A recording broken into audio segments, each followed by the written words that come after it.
다 함께 하나님의 말씀 구약 성경 사무엘하서 5장 1절로 10절까지 말씀입니다. 이스라엘 모든 지파가 헤브론에 이르러 다윗에게 나아와 이르되 보소서 우리는 왕의 한 골육이니이다. 전에 곧 사울이 우리의 왕이 되었을 때에도 이스라엘을 거스려 출입하게 하신 분은 왕이시었고 여호와께서도 왕에게 말씀하시기를 네가 내 백성 이스라엘의 목자가 되며 내가 이스라엘의 주권자가 되리라 하셨다니라 하니라. 이에 이스라엘 모든 장로가 헤브론에 이르러 왕에게 나아오매 다윗 왕이 헤브론의 여호와 앞에 그들과 언약을 맺음에 그들이 다윗에게 기름을 부어 이스라엘 왕으로 삼으니라. 다윗이 나이가 30세에 왕위에 올라 40년 동안 다스렸으되 헤브론에서 7년 6개월 동안 유다를 다스렸고 예루살렘에서 33년 동안은 온 이스라엘과 유다를 다스렸다. 왕과 그의 부하들이 예루살렘으로 와서 그 땅 주민 여부스 사람을 치려하며 그 사람들이 다윗에게 이르되 내가 결코 이리로 들어오지 못하리라. 맹인과 다리 저는 자라도 너를 물리치리라 하니 그들 생각에는 다윗이 이리로 들어오지 못하리라 함이나 다윗이 시온 산성을 빼앗았으니 이는 다윗성이니라. 그날에 다윗이 이르기를 누구든지 여부스 사람을 치거든 물을 올라가서 다윗의 마음에 미워하는 다리 저는 사람과 맹인을 치라 하였으므로 속담이 되어 이르기를 맹인과 다리 저는 사람은 집에 들어오지 못하리라 하더라. 다윗이 그 산성에 살면서 다윗성이라 이름하고 다윗이 밀로에서부터 안으로 성을 불러 쌓으니라. 만군의 하나님 여호와께서 함께 계시니 다윗이 점점 강성하여 가니라. 아멘. 이 시간은 주영철 목사님께서 점점 강성하여 가니라는 말씀으로 말씀 전해주시겠습니다.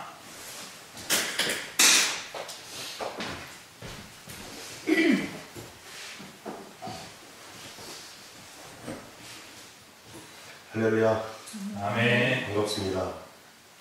자주 에덴 교회는 드나들면서 여러 차례 여러 번 들었는데 좀 특별하네요, 그죠? 처음이죠, 이렇게 여기 강단에 올라오는 것이.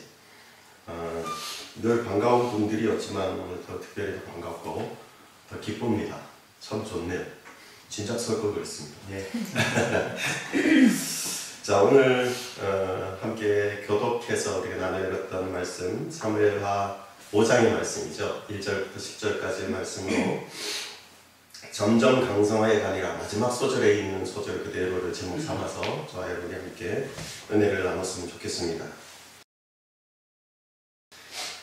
본문이 이제 중심되어 있는 그 줄거리라고 한다면, 주제라고 한다면 이런 거죠. 다윗이 점점 강성했다. 그런데 이유가 있었다. 이런 얘기를 해주는 것 같아요.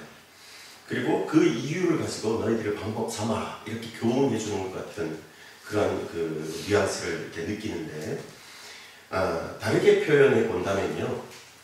다윗일 수밖에 없는 이유가 여기 있어요. 이걸 우리가 좀 이렇게 짧은 시간이지만 좀 나누면 오늘 거룩한 성일을 보내는데 좀 가슴 깊이 뿌듯함이 좀 올라오지 않을까 이런 생각이 들어요. 자, 먼저 생각해 보려면 이 본문이 상황이 좀 어떠한 상황인가 이해를 하고 가면 좋을 것 같습니다. 사울이라고 하는 이름이 등장하고요. 또 다윗이라고 하는 이름이 등장하는데 사울 얘기를 짧게 해보면 사울은 40세의 왕이 되었습니다. 40세. 이건 이제 성경 퀴즈에도 자주 나올 것 같으니까 이런 것도 좀 기억해둬요. 어린 친구들은 40년간 다스렸어요. 40의 왕이 되어서 40년을 다스렸고 또 사무엘의 아들들이 사사가 되었지만 그 사사가 된 그 사무엘의 아들들에게 기대를 걸었던 백성들이 사사다운 면모를 그 사무엘의 아들들이 보여주지 못하다 보니까 또 다른 이민족들의 그 살아가는 행태를 보니까 왕이 있는 게 좋을 것 같은 거죠. 그래서 그 백성들이 간곡하게 청원을 함에 따라서 주어졌던 왕, 그가 바로 이 사울이었다라는 것도 우리는 기억하고 넘어가면 좋습니다. 그러니까 어쩌면 하나님이 의도적으로 계획해 주셨고 미리 예정해 두셔가지고 이렇게 왕 세웠다라기보다는 사람들의 필요에 의해서, 사람들의 요구에 의해서 마지못해 하나님이 허용해 주시는 범위 내에서 왕이 되었다, 이렇게 볼 수 있는 사람이 사울입니다.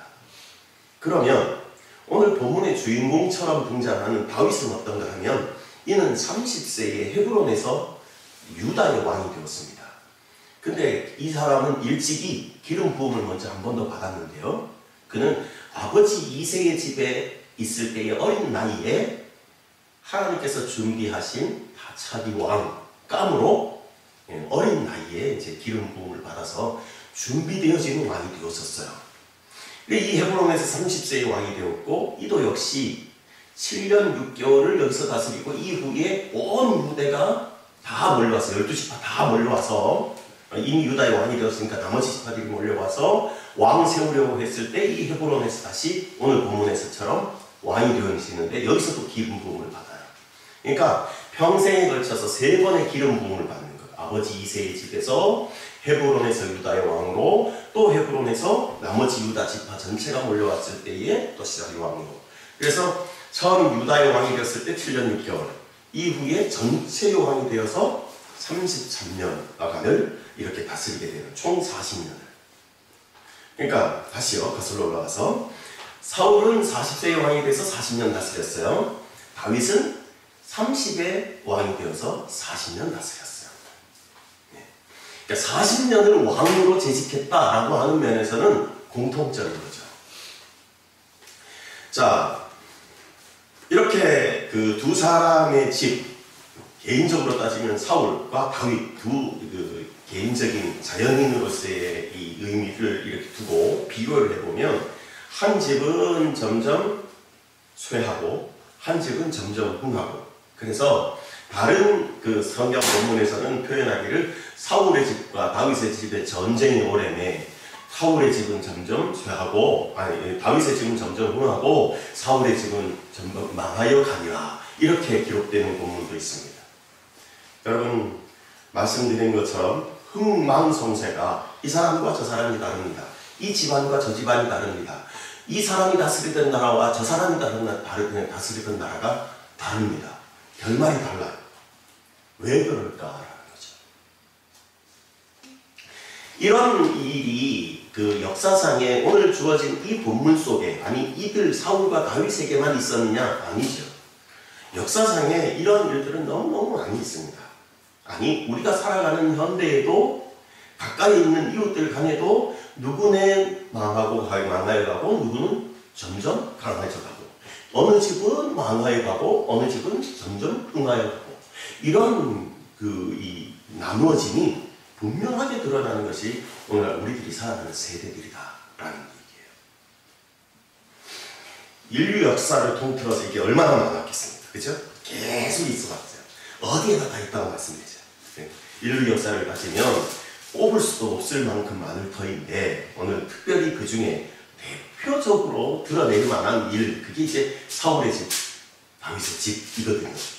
10절을 중심으로 해서, 그러니까 본문이 제목이 잡는 다윗이 점점 강성하여 가니라, 여기에 앞소절에 설명된 것을 말씀을 드리면요, 10절 말씀을 보면 만군의 하나님 여호와께서 함께 계시니 다윗이 점점 강성하여 갔다, 이렇게 기록합니다.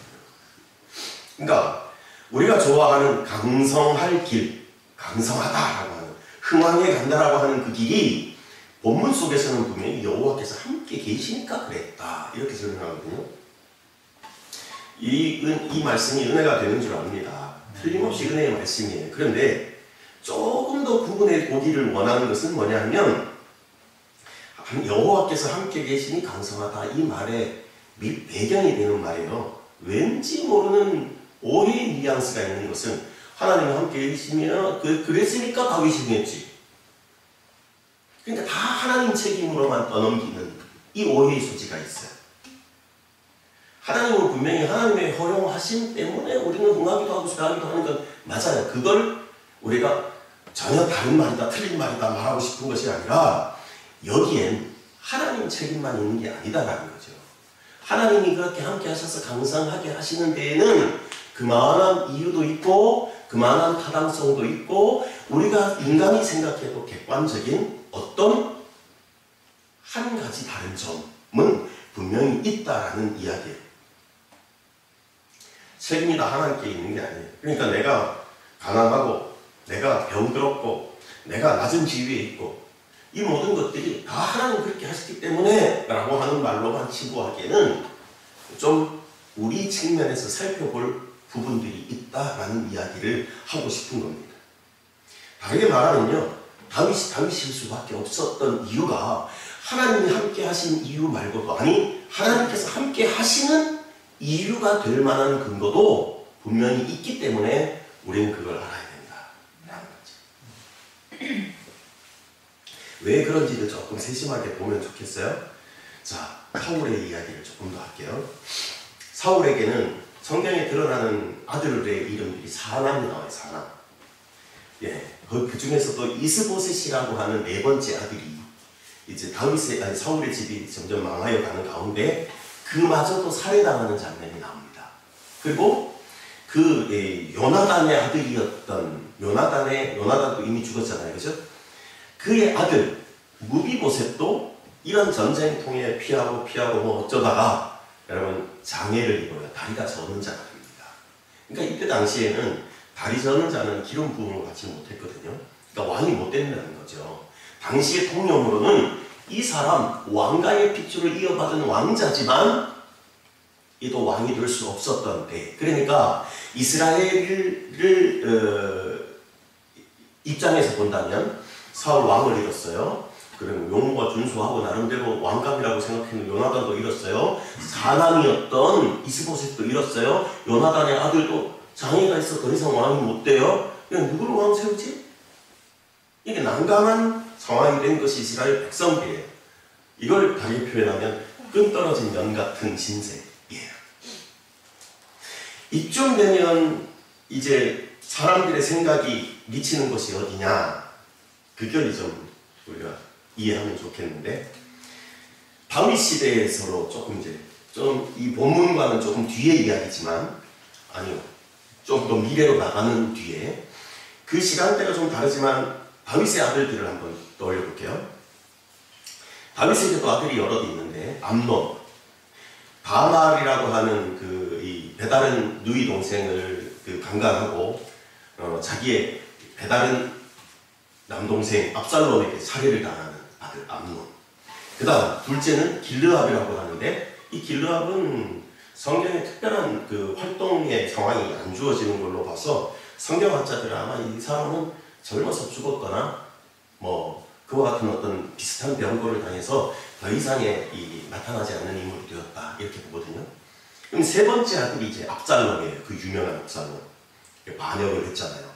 반정을 일으켜가지고 그냥 다윗이 이 때문에 피난도 가고 하는 그런 상황으로 만들어지는 인물이고, 이도 역시 이 반정에 실패하는 가운데 죽임을 당하죠. 그 다음에 네 번째 아들이 누구냐 하면 아도니아라고 하는 아들입니다. 이 아도니아에 대한 이야기가 성경에는 아들에 대하여서는 비교적 조금 자세하게 기록이 되는데, 사실상 이 정도 순서가 되면 사실상의 장자예요. 왜 형들이 다 이렇게 갔잖아요. 그래서 지나갔어요. 그 다음은 순서상 나지? 라고 하는 때가 아도니아에게 주어진 겁니다. 장자의 권리를 주장할 수 있는 거예요. 순서상. 그런데 이는 가만히 있으면 저절로 그냥 하면 되는 거예요. 순서가 위에 형들이 없으니까. 밑에 또 있었는지 몰라도 거론도 없으니까 당연히 순서는 난데, 그리고 성경이 기록할 때 이 사람에 대한 이야기를 용모도 준수하다, 그리고 행위가 완전했다, 이런 표현들을 써요. 그럼 더할 나위 없이 좋아요. 근데 가만히 있으면 되는데 이가 어떻게 하냐면 누가 봐도 1순위인데 이가 반정을 일으켜요. 내가 왕이 못 될 것 같은 거예요. 어쩌면 뭐 나단 선지라든가 뭐 이게 이제 밧세바 사건이라든가 이런 것들을 세심하게 그도 알았다라고 여기면 반전이 이유가 되긴 할 텐데 거기까지는 우리가 생각 않더라도 단순히 생각해서 순서상 이가 왕 깜인데 근데 반정을 일으키는 기다리지 못하는 거죠.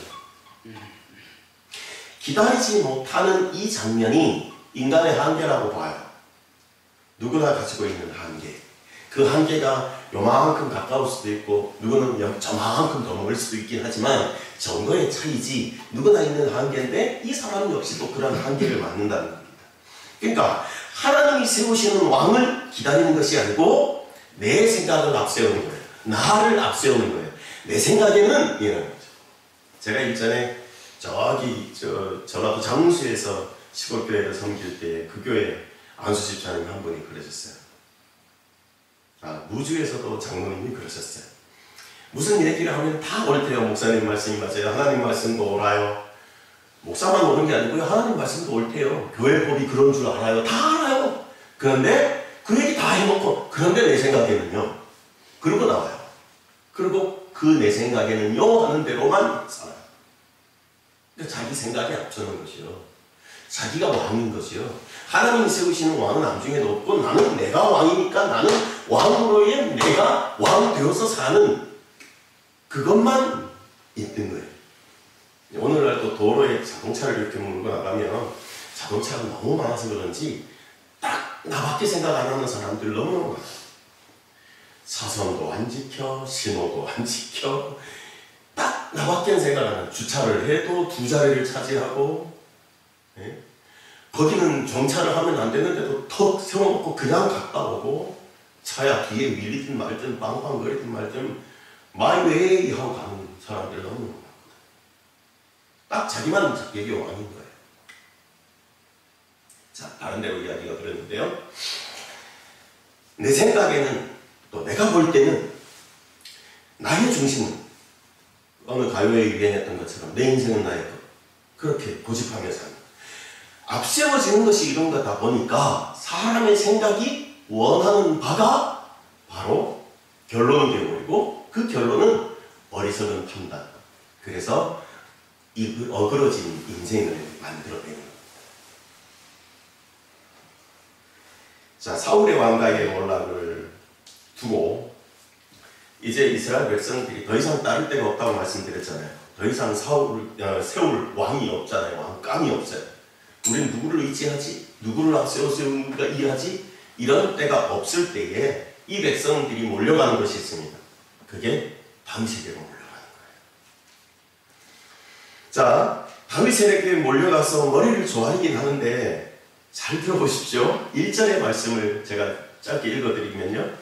보소서 우리는 고륙이니이다 라고 말하는 장면이 나와요. 이 말은 뭐냐면 니와 나는 형제다. 니와 나는 피가 같다. 뼈다구가 같다. 이게 동족이라는 얘기예요. 근데 이 호들갑스러운 장면 같은 이 고륙인이다라는 말에 이상한 그 분위기가 있어요. 여러분 조금 전만 해도 이 사람을 죽이려고 쫓아다녔어요. 물론 명령에 의해서기도 하지만 또 명령만에 의해서 그렇게 다녔다라고 여기고 싶지 않은 부분은 뭐냐면 사울이 죽은 후에는 명령권자가 죽었으니까 이제는 그쳐도 될 일인데 그 이후에도 계속 그랬거든요. 다윗은 배척하고 그 외에 다른 어떤 사람들이 왕감이냐라고 계속해서 찾아다녔거든요.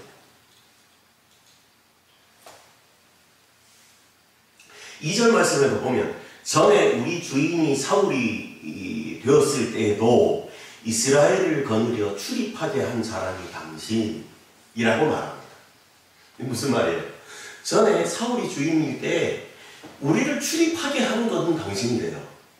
뭐겠어요? 사울이 죽여라! 그러니까 너 때문에 당신 때문에 우리가 죽이러 막 쫓아다녔고 그렇게 우리를 들어가고 나가고 하게 한 장본인이 당신 아닙니까? 이런 표현이죠.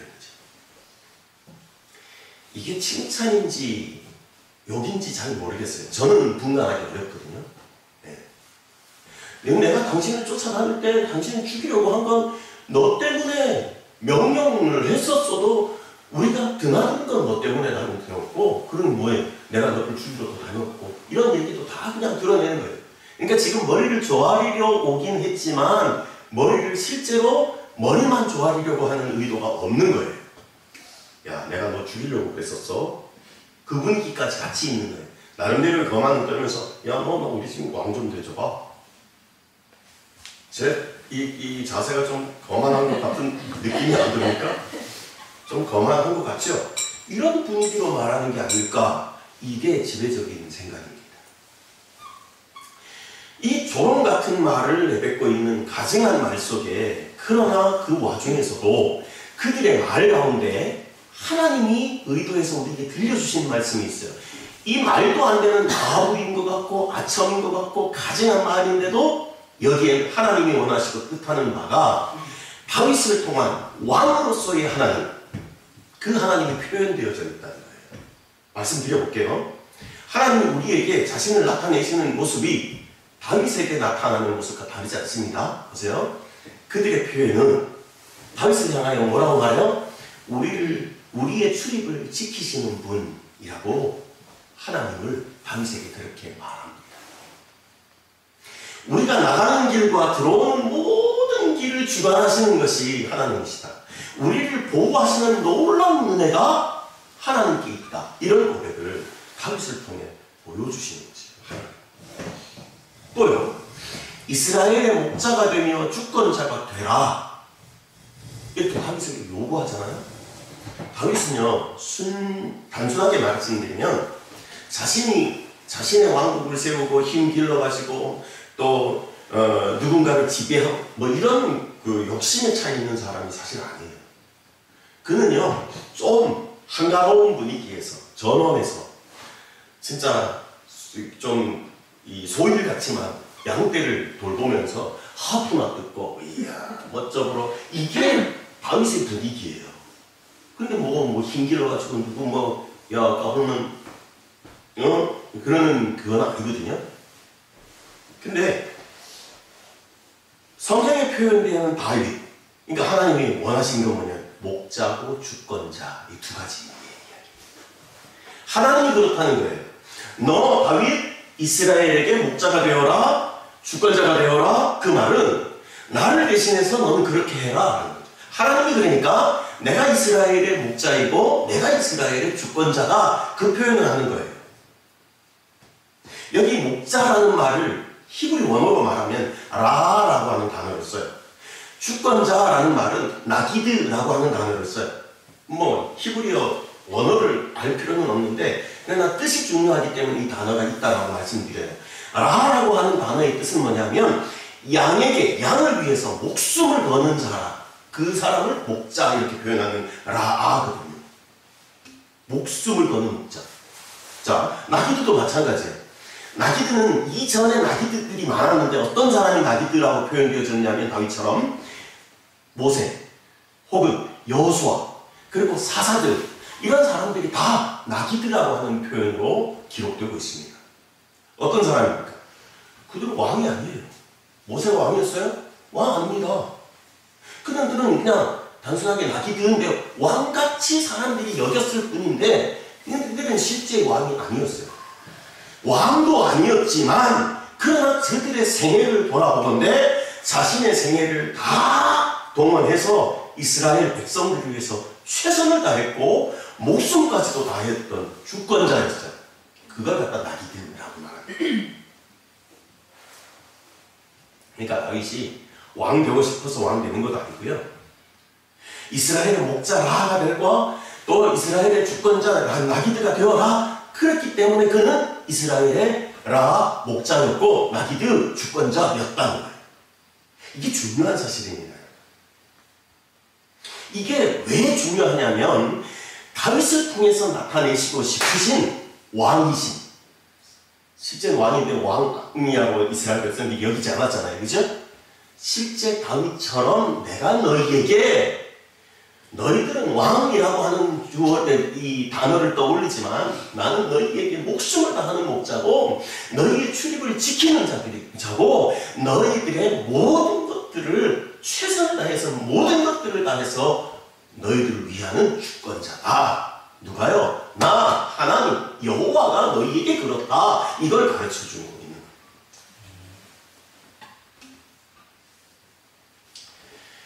빠르게 변하고 불확실한 세대, 그게 오늘날 우리가 사는 세대인 것이 틀림이 없습니다.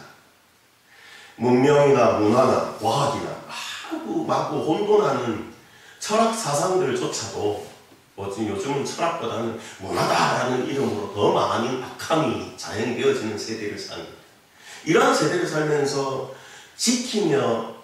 마음을 지키며 믿음을 지키며 살아야 하는 우리가 집중해야 되고 우리가 뭘 바라봐야 되는가들을 분명히 가르쳐주는 것이 이 본문이라고 생각해요. 물론 다윗이 강성하여갔다, 우리도 강성하고 싶다, 이 주제로 가면 또 이게 다른 의미가 될 수도 있지만, 그러려면 사실은 사람들이 다 그렇게 가고 싶은 장면이 그쪽이잖아요. 그죠? 강성하고 싶은 거.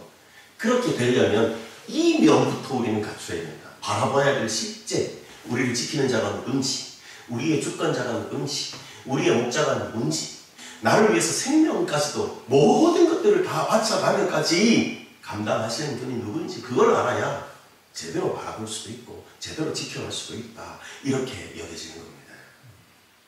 자, 조금만 더 마무리를 위해서 조금만 더 해볼게요. 오늘날 나와 현실 사이를 좀 관찰해보면 좋을 것 같아요.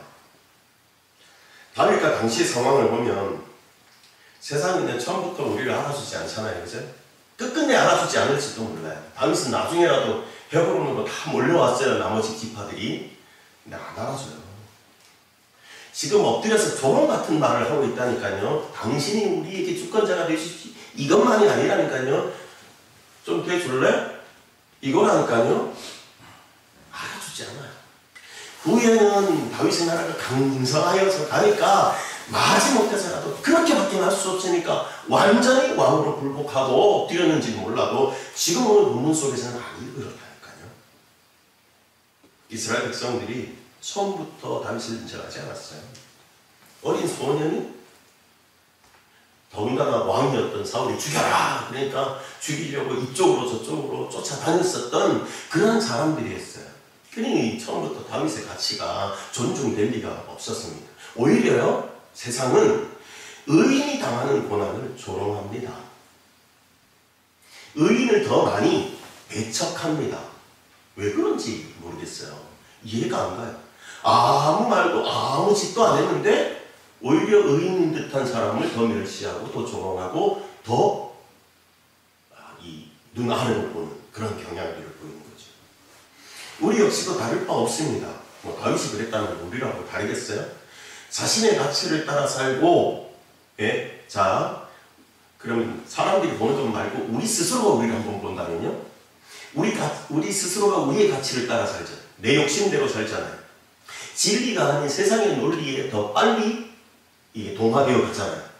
그렇게 살다가 마치 건강도 잃고 물질도 잃고 사람도 잃고 말하자면 그렇게 다 잃으라는 게 아니고요.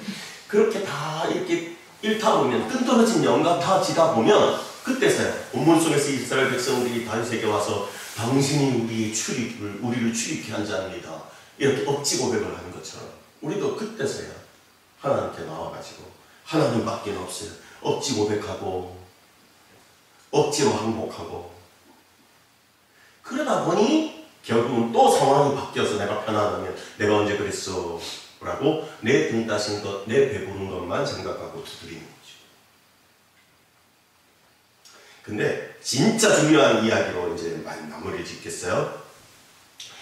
이럴 때에 우리가 지금 배우고자 하는 중심 인물이 누굽니까? 다윗이잖아요. 그러니까 이런 아첨의 말을 듣는, 간사한 말 같은 이런 말을 듣는 다윗이 어떤지 보십시오. 이제는 어느 정도예요. 유다의 왕으로 좀 7년 정도 지냈고 이제는 너희들까지 몰려왔으니 이제 나가 왕 될 수밖에 없지 라고 이제는 거들먹거려도 돼요. 내가 왕 되었으니까 내가 법이다. 그럴 수 있어요.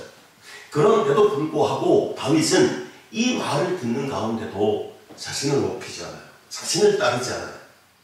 헤브론으로 나아오매, 이 말을 헤브론이라는 땅이 얼마나 중요합니까?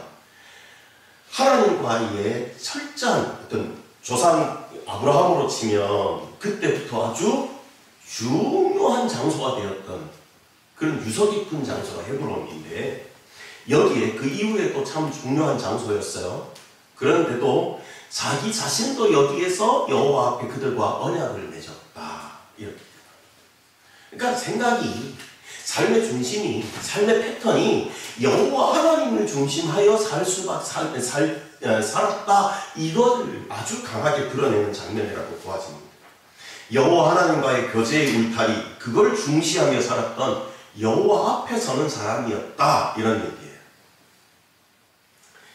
이미 그는 말씀드렸듯이 아버지 이새의 집에서 양치기 목동으로 있을 때에 사무엘 선지를 통해서 기름 부음을, 예비된 왕으로 기름 부음을 받았고요. 또 헤브론에서 1차 유다의 왕으로, 또 2차 오늘 본문에 3차 온 이스라엘의 왕으로 이제 추대되고 있는 아주 특별한 이력을 가지고 있는, 근데 그 모든 특별한 순간에 이 사람의 중심은 여호와 하나님의 언약이 중심이었다. 여러분, 이게 첫 번째 우리가 다윗을 통해 배워야 되는 중요한 덕목입니다. 둘째는 그들과 언약을 맺었다. 이게 중요해요. 자기 중심도 늘 그랬지만, 그러니까 나타낼 수밖에 없는 건 나와 함께 언약을 맺으려면 우리 여호와 하나님과 함께 언약을 맺는 것이어야 한다. 그런 거다 라고 지금 선언하는 것이 이거라고 생각이 듭니다. 하나님을 섬기는 자로 너희도 그렇게 살기로 나와 언약하자. 이 중심이 있는 거예요. 다윗이 백성들과 맞는 언약 가운데서 요구하는, 백성들에게 요구하는 언약의 내용이 이거라고 생각합니다. 이제 내가 너희들의 왕이 되잖아? 그러면 나와 함께 언약을 맺는 백성이 된다는 건 여호와 하나님을 섬긴다는 뜻이야. 잊지 말아라.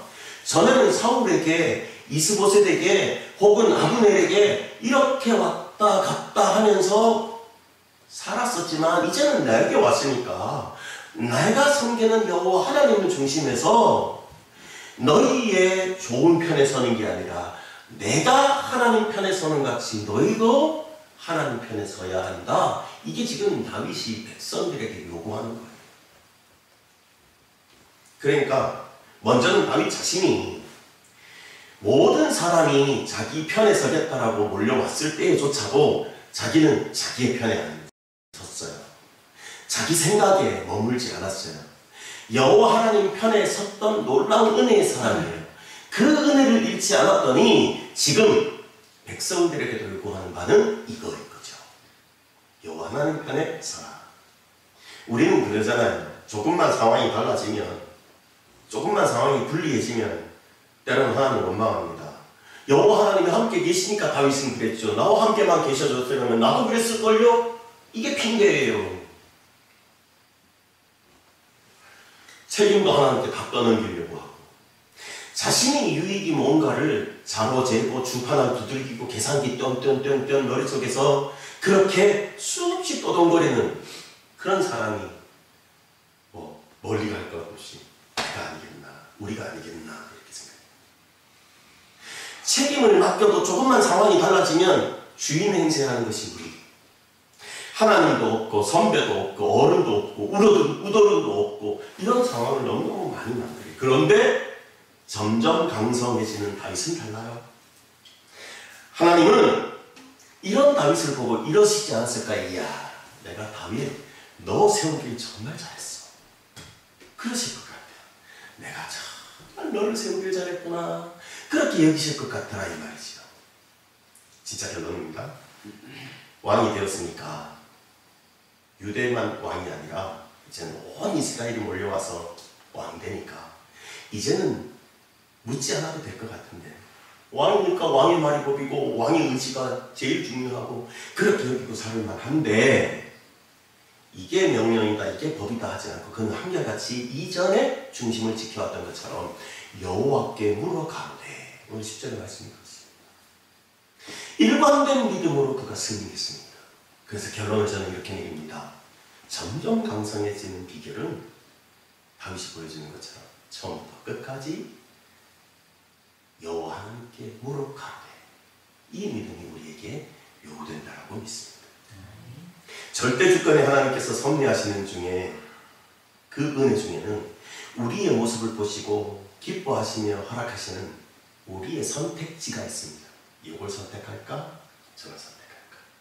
다윗이 내가 내 편을 할까? 내가 그래도 끝까지 하나님 편을 할까? 이런 기도, 이 선택지가 하나님 우리에게 주신다라고 믿어요. 그게 바로 오늘 우리가 결론 지어야 돼요. 우리는 하나님 편에 서는 나가 되어야 될 줄 믿습니다. 늘 여호와 하나님께 물으며 살아가는 나여야 될 줄 믿습니다. 이 뚜렷한 교훈을 잊지 않아서 다윗같이 점점 강성하여지는 복이 저와 여러분들에게 차고 넘치시기를 예수의 이름으로 간절히 축복합니다. 기도드리겠습니다. 살아계신 하나님, 은혜 감사합니다. 오늘 이 본문 말씀을 통해서 우리에게 은혜 주셨사오니 다윗처럼 하나님 편에 서는 내가 되게 하시고 늘 여호와 하나님께 물으며 살아가는 우리가 되게 하시고, 그리하여 다윗이 처음부터 품었던 마음을 변치 않고 한결같이 세상의 어떤 사람들과 다르게 여호와 하나님만을 중심하여 살았던 그 승리의 비결처럼 우리도 그렇게 승리케 도와 주시옵소서. 우리를 붙드시고 인도하심을 통해 영광 받으시기만을 간절히 비옵고 모든 말씀을 그리스도 예수님의 이름으로 기도하옵나이다. 아멘.